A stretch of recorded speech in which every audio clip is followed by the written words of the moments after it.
নমস্কাৰ এই মুহূৰ্তত আহি পৰিছে ৰাতিপুৱাৰ কেইবাটাও বিগ ব্ৰেকিং নিউজ। আজি হৈছে 9 মে।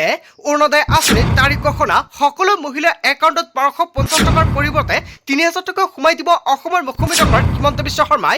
এইমাত্ৰ মুখ্যমন্ত্ৰী ডক্টৰ হিমন্ত বিশ্ব শৰ্মাই লাইভত আহি কৰিছে বৃহৎ ঘোষণা। যদি আপুনি ৰেচন কাৰ্ড আছে সম্পূৰ্ণ বিনামূলীয়াকৈ লাভ কৰিব চিলিণ্ডাৰ।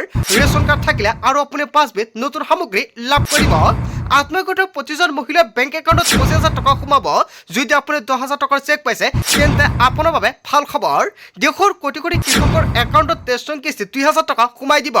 যদি আপুনি চৰকাৰী ঘৰৰ বাবে জিঅ'ৰিং কৰিছে চৰকাৰী ঘৰৰ প্ৰথম কিস্তি টকা সোমাব আপোনালোকৰ বেংক একাউণ্টত। লগতে কেইবাটাও ৰাজনৈতিক খবৰৰ লগতে অৰাজনৈতিক খবৰ যুগুত কৰা হৈছে আজিৰ দিনটোত। গোটেই অসম তথা ভাৰতৰ বিভিন্ন প্ৰান্তৰ পৰা যুগুত হৈছে কেইবাটাও ডাঙৰ খবৰ। এনেবোৰ খবৰ নিতেও পাই থাকিবলৈ চেনেলটি ছাবস্ক্ৰাইব কৰি ভিডিঅ'ত এটা লাইক কৰিবলৈ নাপাহৰিব। আজিৰ আমাৰ প্ৰথম খুবেই গুৰুত্বপূৰ্ণ খবৰ হৈছে অসমবাসীৰ বাবে এটা ডাঙৰ খবৰ। ৰাজ্যৰ লাখ লাখ মহিলাৰ বাবে ডাঙৰ খবৰ আহি পৰিছে। বৃদ্ধি হ'ব অৰুণোদয়ৰ ধনৰাশি। 1250 টকা নহয় অৰুণোদয়ৰ টকা পাব 3000কৈ। অসমৰ মুখ্যমন্ত্ৰী ডক্টৰ হিমন্ত বিশ্ব শৰ্মাই কৰিলে বৃহৎ ঘোষণা।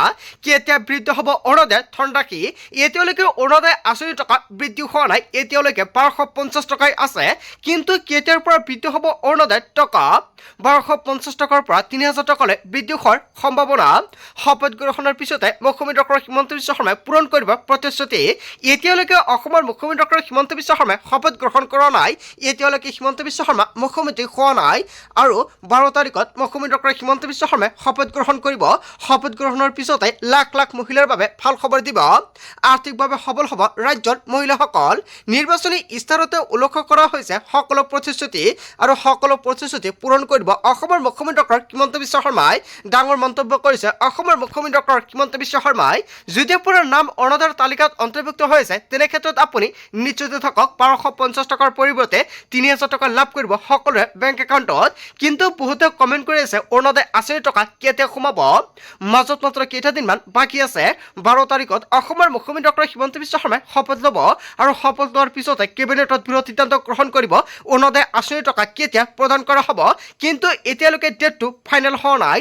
যেতিয়া ডেটটো ফাইনেল কৰিব অসমৰ মুখ্যমন্ত্ৰী ডক্টৰ হিমন্ত বিশ্ব শৰ্মাই নিশ্চয় সম্পূৰ্ণকৈ জনাই দিম। তাৰ পিছত অসমবাসী ৰাইজক জনাইছো আমাৰ পৰৱৰ্তী খুবেই গুৰুত্বপূৰ্ণ খবৰ। লগতে এটা ডাঙৰ খবৰ, চিলিণ্ডাৰৰ বাবে 1 টকা দিয়াৰ প্ৰয়োজন নাই। ৰাজ্যবাসীয়ে লাভ কৰিব সম্পূৰ্ণ বিনামূলীয়াকৈ চিলিণ্ডাৰ। বছৰেকত 2 টকাকৈ চিলিণ্ডাৰ পাব সম্পূৰ্ণ বিনামূলীয়াকৈ। যদি আপোনাৰ ঘৰত ৰেচন কাৰ্ড আছে তেনে ক্ষেত্ৰত ভাল খবৰ, ফ্ৰী পাব সম্পূৰ্ণ বিনামূলীয়া হ'ব। মাঘ বিহু আৰু দুৰ্গা পূজাত লাভ কৰিব 2 টকাকৈ বিনামূলীয়া চিলিণ্ডাৰ। ৰন্ধন গেছৰ কাৰ্ড দি খোলে এজেঞ্চিত পাব বিনামূলীয়াকৈ চিলিণ্ডাৰ। ৰেচন কাৰ্ড থকা প্ৰতিটো পৰিয়ালে লাভ কৰিব এই সুবিধা। যদি আপোনাৰ ৰেচন কাৰ্ড আছে, ৰেচন কাৰ্ড থকা সত্ত্বেও আপুনি ৰন্ধন গেছ পোৱা নাই নেকি বা আপুনি উজ্জ্বলা আঁচনিৰ গেছ কানেকশ্যনৰ বাবে আবেদন কৰিব পৰা নাই নেকি, তেনে ক্ষেত্ৰত আপুনি অতি সহজতে ঘৰতে বহি কৰিব পাৰিব আবেদন। নতুন চৰকাৰ গঠনৰ পাছতে পাব এইসমূহ বৃহৎ সুবিধা। চিলিণ্ডাৰৰ বাবে 1 টকা দিয়াৰ প্ৰয়োজন নাই। যদি আপোনাৰ ঘৰত ৰেচন কাৰ্ড থকা সত্ত্বেও আপুনি ৰন্ধন গেছৰ বাবে আবেদন কৰিব পৰা নাই, কেনেকৈ আবেদন কৰিব, লগতে কি কি নথি পত্ৰৰ প্ৰয়োজন হ'ব, ৰেচন কাৰ্ড, আধাৰ কাৰ্ড লগতে বেংক একাউণ্ট থাকিলে লাভ কৰিব সম্পূৰ্ণ বিনামূলীয়াকৈ চিলিণ্ডাৰ। আপুনি কেনেকৈ নতুনকৈ চিলিণ্ডাৰৰ বাবে আবেদন কৰিব, যদি আপোনালোকৰ ভিডিঅ' লাগে এতিয়া এটা কমেণ্ট কৰি জনাই দিয়ক। যদি আপোনাৰ ঘৰত গেছ চিলিণ্ডাৰ আছে আপুনি বুকিং কৰিব পৰা নাই নেকি, তেনে ক্ষেত্ৰত অতি শীঘ্ৰে আপুনি গেছ অফিচত যাওক। গেছ অফিচত গৈ আপুনি KYC কৰিব লাগিব।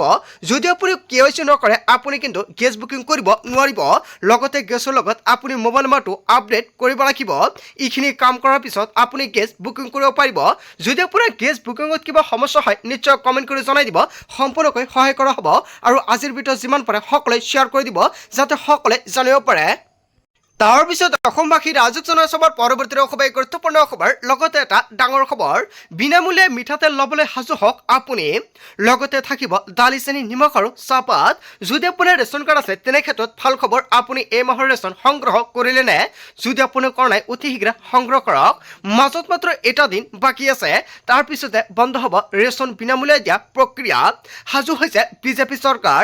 বিজেপি চৰকাৰৰ প্ৰতিশ্ৰুতি নিৰ্বাচনৰ পিছতে দিয়া হ'ব বিনামূলীয়াকৈ ৰেচন। শপত গ্ৰহণৰ পিছতে শীঘ্ৰে লাভ কৰিব বিনামূলীয়া ৰেচন।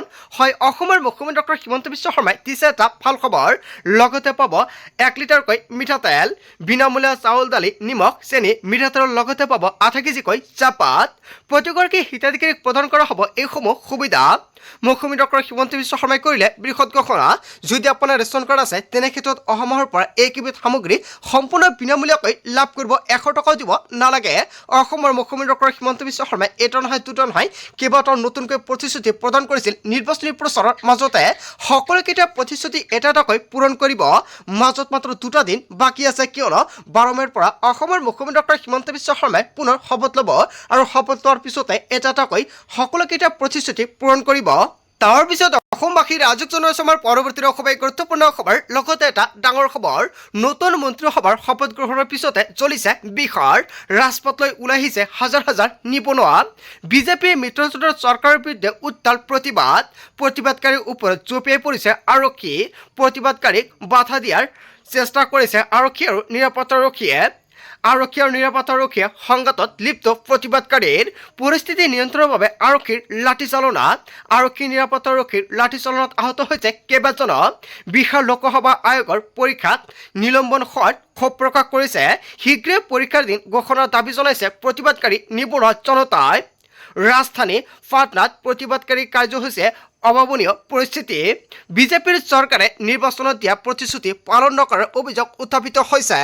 নতুন মন্ত্ৰীসভাৰ শপত গ্ৰহণৰ পিছতে চলিছে বিহাৰ। হয়, এটা ব্ৰেকিং নিউজ আহি পৰিছে। তাৰ পিছত অসমবাসী ৰাজক জনাইছে আমাৰ পৰৱৰ্তী খুবেই গুৰুত্বপূৰ্ণ খবৰ। লগতে এটা ডাঙৰ খবৰ, মমতাৰ সমৰ্থনত বাংলাদেশী মুছলমান। হয়, আন এটা ব্ৰেকিং নিউজ আহি পৰিছে। ভাৰতৰ পৰা বংগক পৃথক কৰাৰ পৰিকল্পনা। বাংলাদেশৰ 17 কোটি মুছলমানে মমতা বেনাৰ্জীক সমৰ্থন কৰিব আৰু পশ্চিমবংগক স্বাধীন ৰাষ্ট্ৰ ঘোষণা কৰাৰ দাবী। বাংলাদেশৰ জামাতৰ নেতাই মমতাৰ সমৰ্থনত কৰিছে বৃহৎ মন্তব্য। মমতাই পদত্যাগ কৰিবলৈ অস্বীকাৰ কৰা ঘটনাক সাহসী পদক্ষেপ আখ্যা দিছে। বংগ বিচ্ছিন্ন হোৱাৰ কথা ঘোষণা কৰিলে একত্ৰিত হ'ব বাংলাদেশী। আৰু জামাতৰ নেতা নুৰুল হুদাই বংগক বিতৰ্কিত মন্তব্যৰ পাছতে তোলপাৰ লাগিছে। দিল্লীৰ শাসন আৰু বেংগলত নাকচ কৰি স্বাধীন ৰাজ্য ঘোষণাৰ দাবী। ভাৰতৰ ৰাজ্যসমূহে দিল্লীৰ নিয়ন্ত্ৰণৰ পৰা স্বাধীনতা বিচৰাৰ পৰামৰ্শ আৰু বিজেপিক ভোটচোৰ দল আখ্যা দিছে বাংলাদেশ জামাতৰ নেতাই। আৰু এই উত্তেজনাক এটা বিবৃতি ভাৰতৰ পৰা বংগ পৃথকৰ পৰিকল্পনা আৰু হুদাৰ মতামতক লৈ বিধানসভা নিৰ্বাচনৰ ফলাফল গ্ৰহণ নকৰিবলৈ দাবী জনাইছে আৰু তাৰ পৰিৱৰ্তে বংগক স্বাধীন ৰাষ্ট্ৰ ঘোষণা কৰিবলৈ মুকলিকৈ আহ্বান জনাইছে। মমতা বেনাৰ্জীক ক্ষমতা গোটাই নিদিয়াৰ বাবে প্ৰশংসা হুদাৰ আৰু মমতাৰ সমৰ্থনত বাংলাদেশী মুছলমান। হয়, এটা ব্ৰেকিং নিউজ আহি পৰিছে। বৰ্তমান কলকাতাত যিটো পৰিস্থিতিৰ সৃষ্টি হৈছে, জনতাই কি ক'ব? যদি জনতাৰ কিবা মন্তব্য কৰিব লগা থাকে আপোনালোকৰ মন্তব্যটো নিশ্চয় কমেণ্ট কৰি জনাই দিব। তাৰ পিছত অসমবাসী ৰাজক জনাইছে আমাৰ পৰৱৰ্তী খুবেই গুৰুত্বপূৰ্ণ খবৰ। লগতে এটা ডাঙৰ খবৰ, সকলোৱে লাভ কৰিব সম্পূৰ্ণ বিনামূলীয়াকৈ ভূমিপট্টা। হয়, 1 টকা দিব নালাগে। 2003ৰ পৰা 10 ফেব্ৰুৱাৰী চুক্তিলৈ যিসকলক PTCত আহিছে সকলোৱে পাব ভূমি। সংখ্যালঘু লোকসকলকো দিয়া হ'ব ভূমিৰ অধিকাৰ। BTCৰ মুৰব্বী হাগ্ৰামা মহিলাৰী বৃহৎ ঘোষণা। BTCত উচ্ছেদ নহয় বুলি পূৰ্বে ঘোষণা কৰিছিল হাগ্ৰামা মহিলাৰীয়ে আৰু সকলোৱে লাভ কৰিব ভূমিপট্টাক লৈ এটা ডাঙৰ খবৰ দিছে হাগ্ৰামা মহিলাৰীয়ে। 2003 চনৰ 10 ফেব্ৰুৱাৰীত চুক্তিলৈ যিসকল PTCত আহিছে সকলোৱে লাভ কৰিব ভূমিপট্টা। সংখ্যালঘু লোকসকলক দিয়া হ'ব ভূমিৰ অধিকাৰ। হাগ্ৰামা মহিলাৰীয়ে কেইবাটাও প্ৰতিশ্ৰুতি প্ৰদান কৰিছে। তাৰ পিছত অসমবাসী ৰাজক জনাইছে আমাৰ পৰৱৰ্তী খুবেই গুৰুত্বপূৰ্ণ খবৰ। লগতে এটা ডাঙৰ খবৰ, 20 বছৰলৈ শাসনত নাহে কংগ্ৰেছ দল। কংগ্ৰেছৰ নিৰ্বাচনী বিফল যোৱাৰ পিছত পিছপৰাৰ মন্তব্য কৰিছে মৌলানা বদৰুদ্দিন আজমলে। কংগ্ৰেছ দল এতিয়া কেৱল কংগ্ৰেছ হৈ থকা নাই, মুছলিম লীগলৈ পৰিণত হ'ল কংগ্ৰেছ। নিৰ্বাচনত 19 বিধায়কৰ 18 জনেই মিয়া মুছলমান। এতিয়া কেনেকৈ কংগ্ৰেছ ধৰ্মনিৰপেক্ষ হৈ থাকিব? অসম কংগ্ৰেছক এতিয়া নেতৃত্ব দিয়ে মিয়া মুছলমানে। এই বাৰ্তা এতিয়া দেশ পাৰ হৈ বিশ্বলৈ যাব। পুনৰ জীৱন পাবলৈ কংগ্ৰেছক কমেও 20 বছৰ লাগিব। ইয়াৰ বাবে কংগ্ৰেছ ৰণকৌশল আৰু গৌৰৱৰ নেতৃত্বত দায়ী। ফলাফলৰ পিছতে মহাবিস্ফোৰণৰ মন্তব্য কৰিছে মৌলানা বদৰুদ্দিন আজমলে। হয়, কংগ্ৰেছক লৈ মৌলানা বদৰুদ্দিন আজমলে যিকেইটা মন্তব্য কৰিছে জনতাই কি ক'ব? জনতাৰ মন্তব্যটো নিশ্চয় কমেণ্ট বক্সত জনাই দিব। তাৰ পিছত অসমবাসী ৰাজক জনাইছে আমাৰ পৰৱৰ্তী খুবেই গুৰুত্বপূৰ্ণ খবৰ। লগতে এটা ডাঙৰ খবৰ, গ্ৰেপ্তাৰ হ'ব পাৰে মমতা বেনাৰ্জী। বিজেপিৰ চৰকাৰ গঠন কৰিয়ে ফাইল খুলিব মমতাৰ। TMCৰ 15 বছৰীয়া শাসনত ভয়ংকৰ দুৰ্নীতিৰ অভিযোগ উত্থাপিত হৈছে। দুৰ্নীতি ফাদিল সৰ্বত কঁপিছে মমতা। ইয়াতেও পদত্যাগ কৰিবলৈ সাহস হোৱা নাই মমতাৰ। বংগ শাসন কৰা বংগৰ ৰাণী থাকিব পাৰে জেলত। আজীবন জেলত ভয় খেদিছে মমতাক। বিজেপিয়ে মমতাৰ বিৰুদ্ধে তদন্ত চলাব বুলি নিশ্চিত মমতা বেনাৰ্জী। তদন্ত আৰম্ভ হ'লে জীৱন সলনি হ'ব মমতাৰ। বিজেপিয়ে বংগত হঠাৎ টিএমচিক উফৰাই চৰকাৰ গঠন কৰিব। মমতাই গাদী উৎখাত হ'ব বুলি কৰা নাছিল কল্পনা। মুখ্যমন্ত্ৰীৰ পদৰ প্ৰাৰ্থী শুভেন্দু অধিকাৰীয়ে হত্যা কৰিব বিচাৰি হৈছিল আৰু গ্ৰেপ্তাৰ হ'ব পাৰে এতিয়া মমতা বেনাৰ্জী। ইয়াক লৈ ৰাজ্যত বৰ্তমান তলপৰৰ সৃষ্টি হৈছে। তাৰ পিছত অসমবাসী ৰাজক জনাইছে আমাৰ পৰৱৰ্তী খুবেই গুৰুত্বপূৰ্ণ খবৰ। লগতে এটা ডাঙৰ খবৰ, গৌৰৱ গগৈ, লুৰিণজ্যোতি গগৈ, অখিল গগৈ কাগজৰ বাঘ। কেৱল চিঞৰ বাখৰ কৰি ভাল পাই তিনি গগৈ কেইবাটাও বৃহৎ মন্তব্য কৰিছে। কেৱল এয়াই নহয়, মুখ্যমন্ত্ৰীক তাচ্ছিল্য কৰাৰ ফল পাইছে গৌৰৱ গগৈ আৰু লুৰিণজ্যোতি গগৈয়ে। অখিল গগৈ বিশ্বাসযোগ্য সহযোগী হোৱাৰ গুণ নাই। তিনি গগৈৰ পৰা যুৱ প্ৰজন্মৰ শিকিবলগীয়া একোৱেই নাই। মানুহক কিদৰে অপমান কৰিব পাৰি সেয়েহে শিকিব পাৰি। মুখ্যমন্ত্ৰীৰ কথা বেয়াকৈ কোৱাৰ পৰিণাম ভুগিলে তিনি গগৈয়ে। অসমত বিৰোধী দল থাকিবই লাগিব বুলি কোনো কথা নাই। অসমত কংগ্ৰেছ শূন্য হ'লে অসম জাতীয় পৰিষদ আৰু ভৱিষ্যতে নাখায়। অখিল গগৈ এটা পৰ্যায়লৈকে যাব। ভাল কামৰ ভাল ফল, বেয়া কামৰ বেয়া ফল। এইবাৰ অসমৰ জনতাই দেখুৱাই দিলে কাৰ পক্ষত আছে জনতা। বিৰোধীক তীব্ৰ কটাক্ষ কৰি সৰুপথাৰ সমষ্টিৰ বিধায়ক বিশ্বজিৎ ফুকনে। হয়, বিশ্বজিৎ ফুকনে যিকেইটা মন্তব্য কৰিছে জনতাই কি ক'ব। যদি জনতাৰ কিবা মন্তব্য কৰিব লগা থাকে আপোনালোকৰ মন্তব্যটো নিশ্চয় কমেণ্ট বক্সত জনাই দিব। বন্ধু বান্ধৱীসকল, গোটেই অসম তথা ভাৰতৰ বিভিন্ন প্ৰান্তৰ পৰা যুগত হৈছে কেইবাটাও ডাঙৰ খবৰ। এনেবোৰ খবৰ নিতৌ পাই থাকিবলৈ চেনেলটো ছাবস্ক্ৰাইব কৰি ভিডিঅ'ত এটা লাইক কৰিবলৈ নাপাহৰিব। So thank you for watching full video.